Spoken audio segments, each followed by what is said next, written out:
Hello and welcome back to another episode of County Perspective, the show that focuses on Frederick County government, local programs and events, and a community that you live in.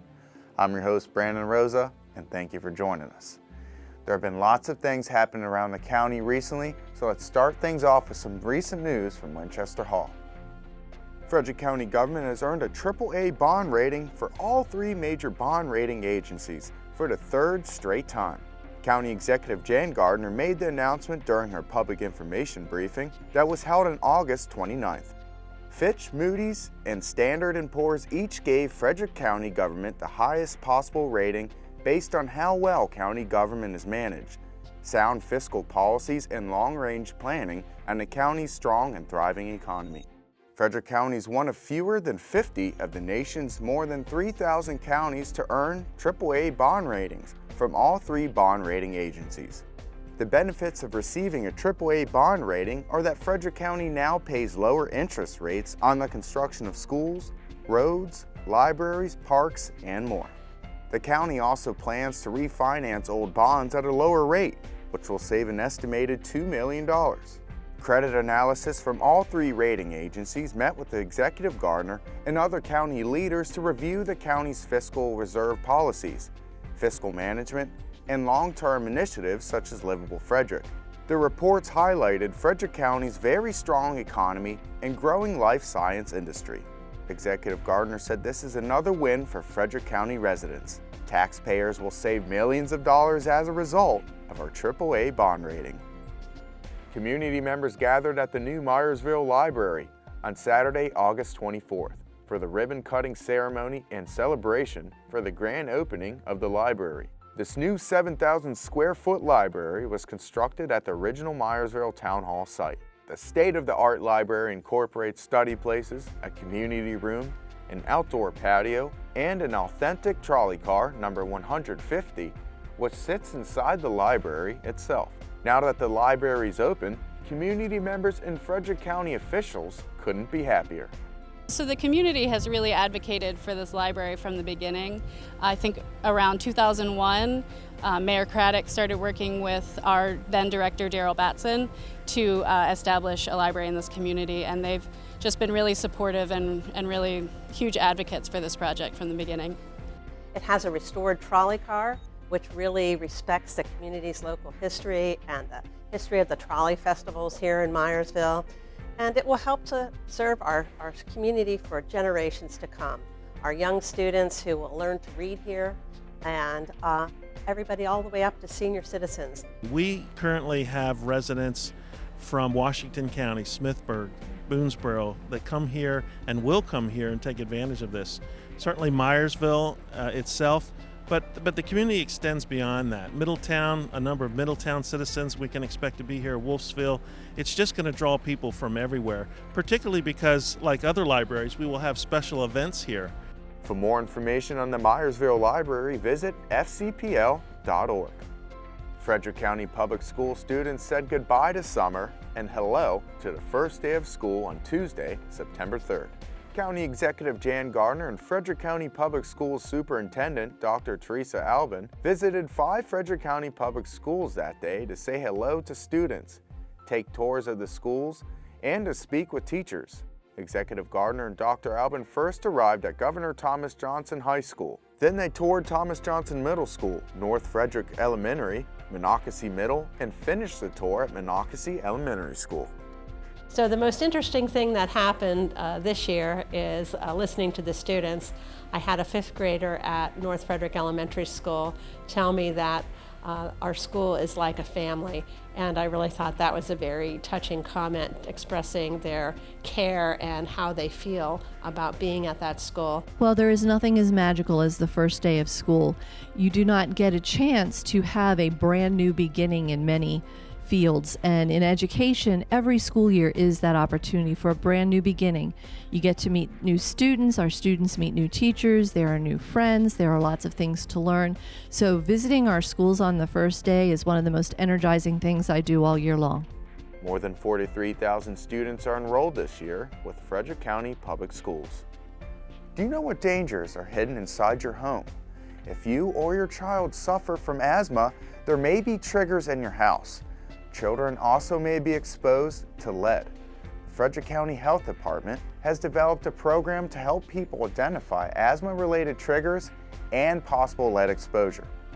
Here's a look at the department's lead and asthma home visiting program. Have you ever had to rush your child to the hospital due to an asthma-related emergency, or kept your child home from school because they couldn't breathe? If you answered yes to either one of these questions, our dedicated staff here at the Frederick County Health Department is here to help you and your child. Hi, I'm Margaret Manning. I'm the case manager for the Lead and Asthma Home Visiting Program here at the Frederick County Health Department. The goals of this program are to reduce asthma-related hospital emergencies, to reduce missed school days for your child, and to totally eliminate any lead exposure. We reach these goals through education and resources and free in-home visits. If your child is 18 and under and has been diagnosed with a high blood lead level or moderate to severe asthma and has medical assistance such as Medicaid or MCHIP, they're eligible for the program. At your convenience, our trained staff will visit you and your child in the comfort of your home. We strive to accommodate different schedules, especially those of working parents. At no cost to you, we will provide you and your child education about safe ways to remove lead or asthma triggers from your home, free cleaning supplies such as a HEPA filter vacuum, mops, hypoallergenic mattress and pillow covers, and non-toxic cleaning supplies. We will review your doctor's asthma action plan, the medications prescribed for your child, and proper medication uses. We will also provide referrals to other community resources as well as interpretation services during the home visit. By law, all children in Maryland are required to be tested for lead at the ages of 12 and 24 months, as lead can have extremely damaging and irreversible effects on children. If your child's test reveals a high lead level, the Maryland Department of the Environment will notify our program, and together with you and your doctor, we will work to bring your child's lead level down, because no level of lead is safe. If you think your child may be eligible for this program, please give us a call, and we look forward to collaborating as a team to increase the well-being of your child.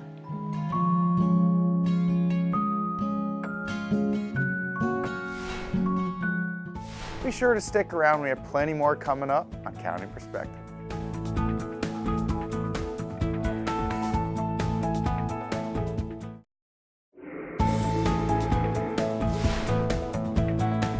Welcome back to County Perspective.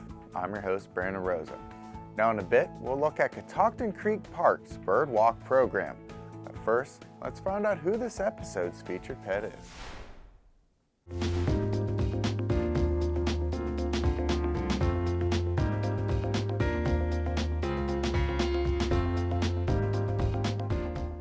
Bubbles is currently FCAC's longest resident and maybe our most opinionated too.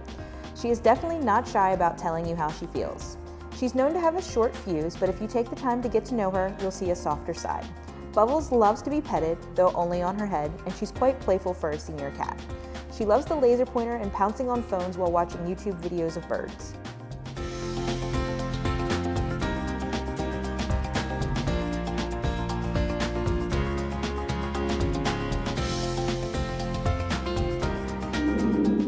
Are you a bird enthusiast?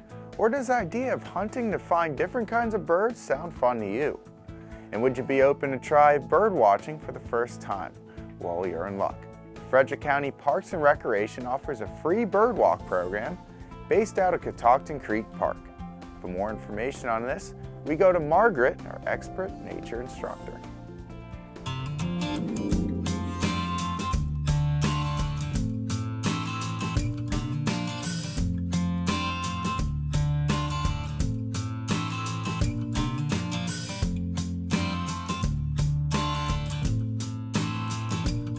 The Bird Walk program that we have here at Catoctin Creek Park and Nature Center is a way to invite families to come out who are interested in birds to find, maybe we look at, as we take a walk, we find different types of birds. We may see goldfinches, we may see birds of prey.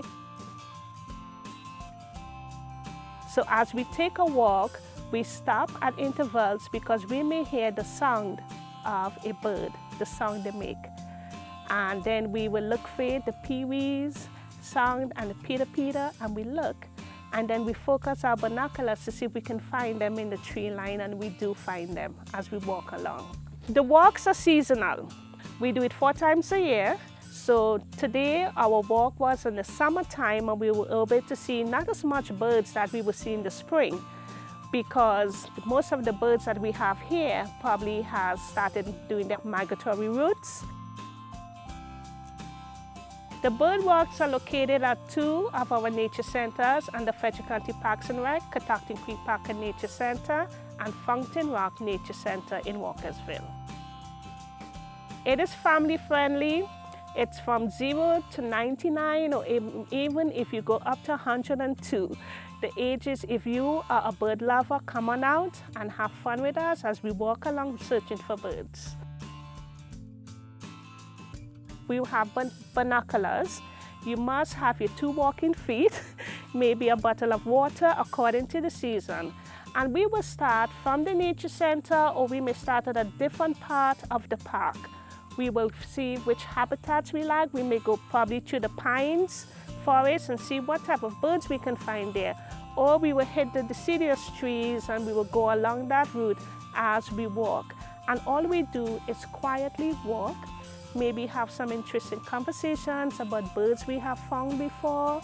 Maybe we will see butterflies that like to eat on their favorite foods, trees, swallowtails, and so on. So we just get out, get together as a group, and we walk the park as we look for birds.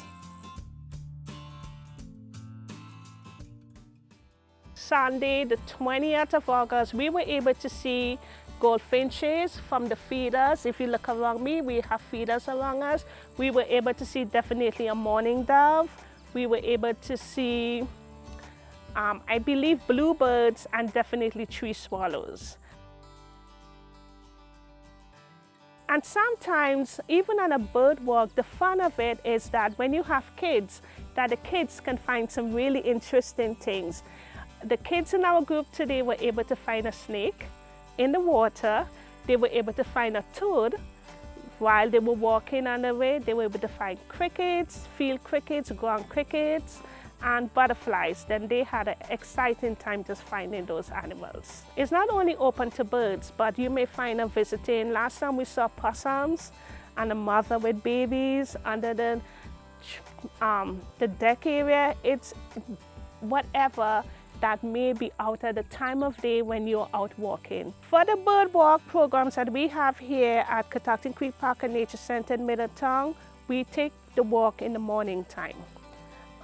If you as a bird lover would like to take different time to walk, it is accessible and it's possible, but we do our walks mainly in the morning time. There's no fee, and that's what I love about these walks, is that it's something that you know that people are interested in, and they ask questions and we say yes. We have 2 wonderful people who can come with us and we can walk. There's absolutely no fee, but registration is required for us to make sure we have supplies needed that you may need as we walk. We also have binoculars for adults and kids. So if you don't be wary about it, come on out. We will have supplies that you may need for the walk also. Nature is wonderful. You never know when you go outside what you may see. Today we were out looking for birds and we saw snakes and we saw insects and we saw other things. So come on out to Catoctin Creek Park and Nature Center. Just take a walk, and the many interesting things you will see in a matter of a few minutes. It's wonderful.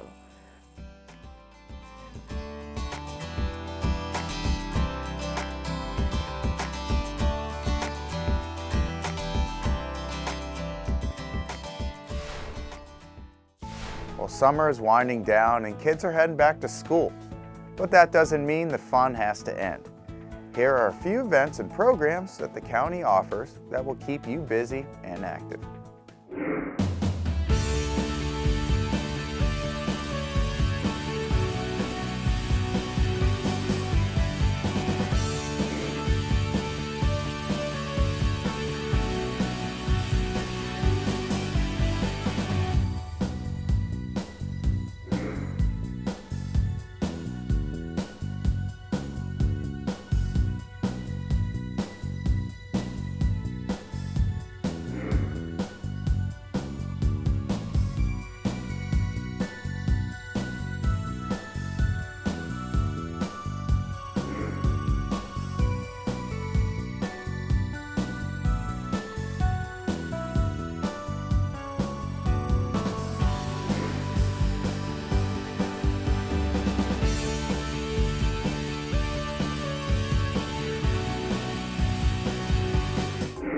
find more events and programs, or for more information, log on to the county's webpage, frederickcountymd.gov. Now we've almost reached the end of our show, but before we go, we'd like to mention a few recent events, along with things our viewers should keep an eye out for in the upcoming weeks. September is National Preparedness Month. The event is sponsored each year by the U.S. Department of Homeland Security's Ready America campaign. County Executive Jan Gardner held a Frederick at its Best ceremony during the last week of August, where she invited the Frederick County Division of Emergency Management, along with its preparedness partners, to kick off September as National Preparedness Month. The purpose of National Preparedness Month is to increase awareness and encourage individuals, families, and communities to take action to prepare for emergencies and to engage in preparedness at home, work, business, school, and places of worship. This year's overall theme is Prepared, Not Scared. During the month, each week will have its own theme. September 1st to the 7th is Save Early for Disaster Costs. September 8th to the 14th is Make a Plan to Prepare for Disasters. September 15th to the 21st is Teach Youth to Prepare for Disasters. And September 22nd to the 30th is Get Involved in Your Community's Preparedness. Citizens are invited to come to the Public Safety Training Facility on September 14th from 7:30 a.m. to 1 p.m. for hands-on emergency preparedness training to learn how to respond to an active shooter, how to administer CPR and Narcan, and how to stop the bleed. Frederick County Emergency Management and Preparedness partners encourage citizens to protect themselves and their families by knowing what to do before, during, and after an event. Sign up for emergency alerts at frederickcountymd.gov/alerts. For more information, visit frederickcountymd.gov/ready or contact the Department of Emergency Preparedness at 301-600-1746 or via email at em@frederickcountymd.gov. Whether it's a natural disaster or whether it's a terrorist attack or it's a man-made hazmat event, it's very important that people have pre-plans and ask questions of what should I do beforehand. So in the Preparedness Month theme this year is Be Prepared, Not Scared. So if you're prepared and you know what to do, you're not scared by the event. You're ready and prepared and you know what to do. You may have noticed the purple lights and the purple background, but in case you're wondering why the color changed to purple, well, Frederick County is going purple for the month of September to mark National Recovery Month. Wearing purple clothes, changing your outside house lights to purple, hanging purple banners, and distributing purple brochures will help to create community involvement and aid in spreading the word to stop heroin and opioid addiction.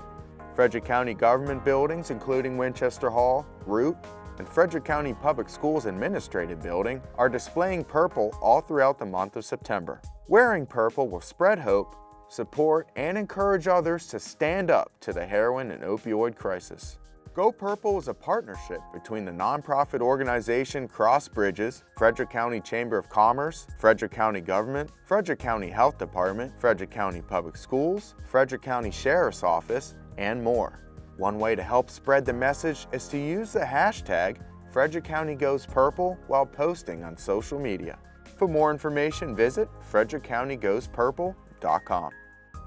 Well, that's it for this episode of County Perspective, but don't forget to follow Frederick County on social media in order to keep up to date on important news and events. We'll see you next time for a fresh look from a county perspective.